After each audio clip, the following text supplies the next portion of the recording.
In recent news, polling centers around the country were bombed today. The presumed perpetrators were Al-Qaeda. Here to comment, we have General Sam Lay. General Sam Lay here in Afghanistan, and I'm aware of the current poll bombings. We will take care of them as we see fit, and we will make sure that all voters are safe. Although the military is taking action to defend our voters, recent comments from RNC leaders have implicated our very government in these recent attacks. The safety of the American people is the most important role of the government, and the White House has failed the American people. We have reason to believe that the White House had information on possible attacks and failed to react.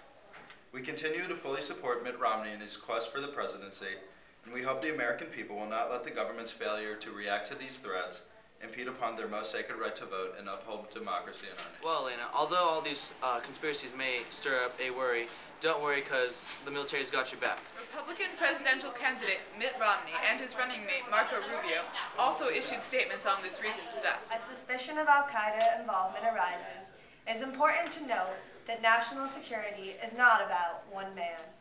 Despite the killing of Osama bin Laden, our national security is still being compromised. The health and safety of the American people is paramount for our campaign, and while we urge Americans not to submit to attacks of terrorism and participate in the voting, today is essential for the American people to make the best decisions to protect the health and safety of their families.